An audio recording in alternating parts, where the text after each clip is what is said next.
Two proposed initiatives that would have addressed limitations on hydraulic fracturing in Colorado failed to make the ballot this week. Governor John Hickenlooper noted that although this won't be taken to voters in November, it's clear to him that these issues still deserve a response. Meanwhile, some Green activists are pushing Hillary Clinton to refuse to place Hickenlooper in her cabinet if she were to win due to his ties to the oil and gas industry. David, what do you think John Hickenlooper has to respond to the situation at all? I think he's doing his best. The problem is he's rational and scientific, and the people on the other side of this are neither. If they actually believe, on the one hand, they're hysterics because they believe that man-made global warming, which I think that the Cato Institute, where I'm associated with, says, yeah, that is part of the warming trend over the last century, has had some relation to man-made activities. It's a real thing, but their belief is they're catastrophists. It's like they read the book of Revelation and just change the whole thing into eco terms.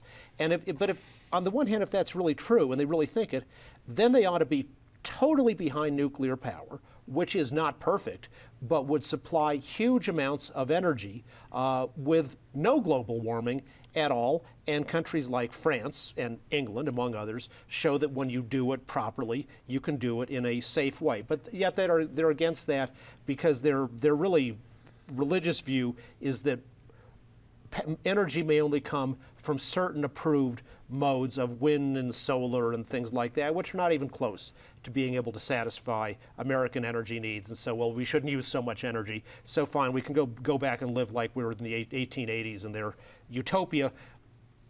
But from Hillary's point of view, her donors, the Tom Steyers and all that, they're not going to, the California billionaires, they're not going to go live in the 1880s, but they're going to demand the policies to put the rest of us back into that. And if you want to know what Hillary Clinton thinks, well, follow the money. So I don't think Hickenlooper is going to make it into the cabinet in Interior.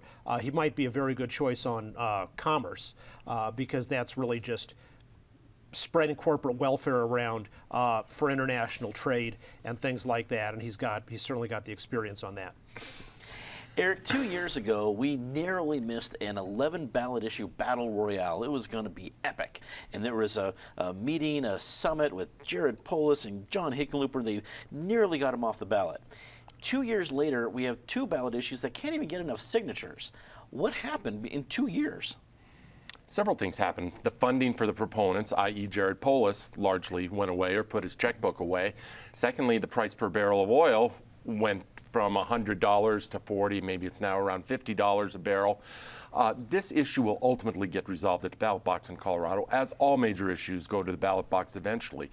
But it's likely to happen when the price per barrel goes back up, so the companies are really much more active again and the impacts are much more intense. My punchline for this year, Dominic, compared to where we thought we were going to be, and I know you're planning these debates that I'm a part of, that Colorado Decides on this air is getting ready to start taping and airing, but we thought we were going to have a huge ballot, and it's a huge list of ballot issues. We still have a number of them, but I'm taken with what is not on this ballot. We do not have a fracking fight that we were expecting.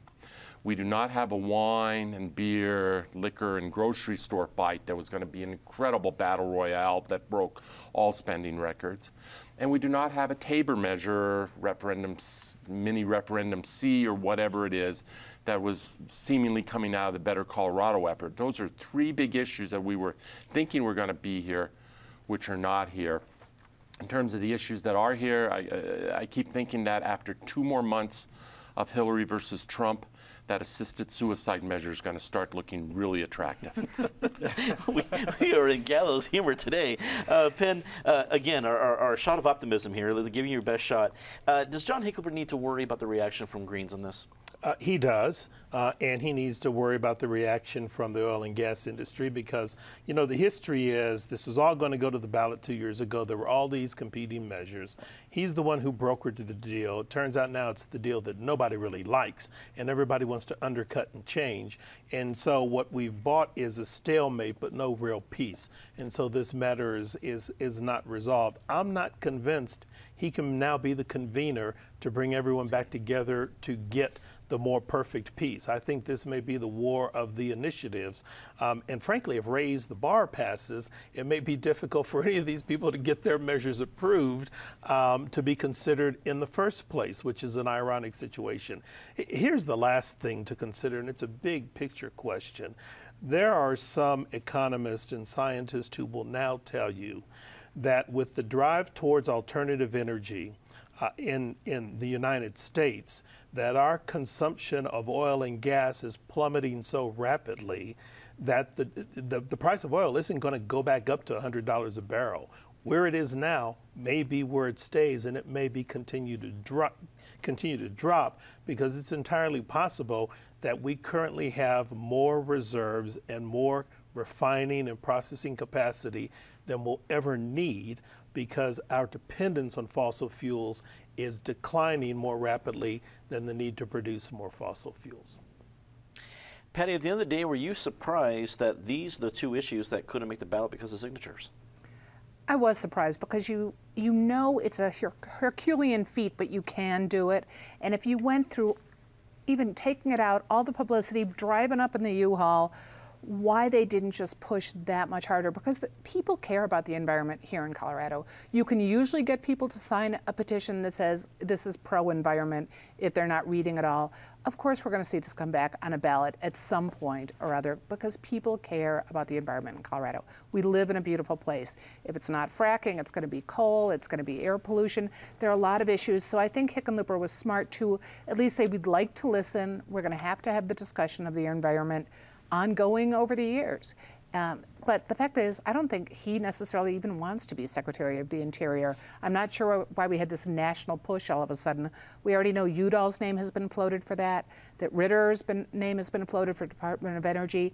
Hickenlooper has a lot of different places he could fill 2 years from now if that's what he wanted to do.